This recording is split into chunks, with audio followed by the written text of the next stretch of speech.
Eto na mga kabasketball, mga Pinoy bowlers sa KBL inaasahang makakatanggap ng 25 minutes per game na playing time. Japan B-League porsigido na makapag-produce ng mga NBA player at dating commissioner ng PBA.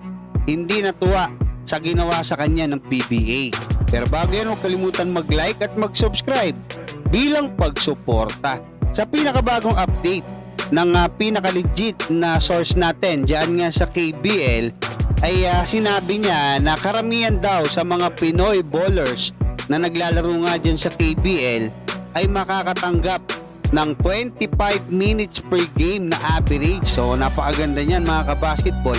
Pero yung mga larawan na inilagay niya, no, sila Carl Tamayo, sila Javi Gomez Deliano, saka etong si Dal Panopio, hindi ko lang sure kung meron pang mga iba, kasi posible rin na sila SJP Langhel makakuha ng 25 minutes per game. Napakaganda kasi niyan sa development ng mga Pinoy bowlers natin na naglalaro hindi lang sa KBL, maging dito nga sa Japan B-League. Kung matatandaan nyo, yan yung dahilan kung bakit umalis eto nga si Carl Tamayo, yung ating Gilas Pilipinas player, diyan nga sa Japan B-League sa kupunan niya na Rookie Golden Kings, kasi nga hindi siya nabibigyan ng magandang playing time. At most likely kasama sa kontrata niya yung 25 minutes per game o baka mas mataas pa. Ngayon hindi ako nagtataka kung bakit nung nakaraan pa, no, na may lumalabas na balita na etong si Kevin Kiambao ay diyan din maglalaro sa KBL after nga na itong season ng UAAP. Kaya antabayan na natin yan mga kabasketball. Patungkol naman mga kabasketball dito nga sa ibang balita, etong Japan B-League, no, yung kanilang chairman na si Shinji Shimada, talagang pinaplano na kung paano sila magkakaroon ng NBA player. Ibig sabihin makakapag-produce etong Japan B-League, no? Pero sila mga Japanese NBA player, pero hindi naman dyan nang galing talaga. Diba? Alam naman natin na sa Amerika muna yan, most likely sa mga USNCAA yan naglaro, hindi sa Japan B-League. Pero ngayon, target nila na yung mga magagaling na players na maglalaro sa Japan B-League pwedeng makadiretso papunta sa NBA. So ibig sabihin magiging competitive na. Kaya napakarami nilang ginagawa mga kabasketball, no? Pinagaganda nila, pinatataas nila yung attendance doon sa kanilang mga venue para malaki yung kitain nila. At the same time, makapagbigay sila ng magagandang kontrata. Kung hindi nyo napapansin mga kabasketball, yung mga ibang Pinoy bowlers natin sa Japan B-League talagang grabe.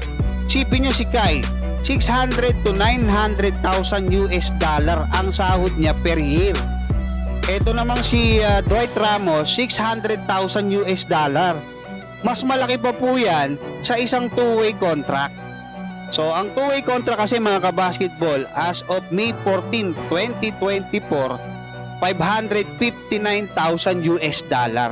So mas malaki pa yung kontrata na ibinibigay kala Kai Soto, kala Dwight Ramos ng Japan B-League kaysa pumirma sila halimbawa ng two-way contract. Pero dito nga, no, sa inilabas na saloobin nitong dating PBA commissioner na si Noli Iyala, tila masama yung loob niya diyan nga sa PBA, no, sa dahil nga diyan sa hindi pagki-credit sa kanya, diyan nga sa idea na pagtatayo ng Coliseum na sarili netong PBA. Sabi niya, alam ko naman na kumbaga yung mga ginawa niya noon, no, tila nakalimutan na ng PBA during na naging commissioner siya dati. Ngayon mga kabasketball, ang wish niya lang daw, sana magsalita ng totoo yung mga namamahala dyan sa PBA. Sabi niya, mas lalo tuloy silang nawalan ng kredibilidad. Pinakita niya pa nga yung article na isinulat ni Dadin Quinito Henson noong November 12, 2006, kung saan pinaplano na nga nila yung pagtatayo ng PBA Coliseum. Kasi lumalabas dito nga sa mga balita ngayon na ang nakaisip daw niyan ay ito nga si Buddy Encarnado ng Santa Lucia noong 2010. 2006 pa lang binabanggit na yan ni former PBA Commissioner Noli Iyala.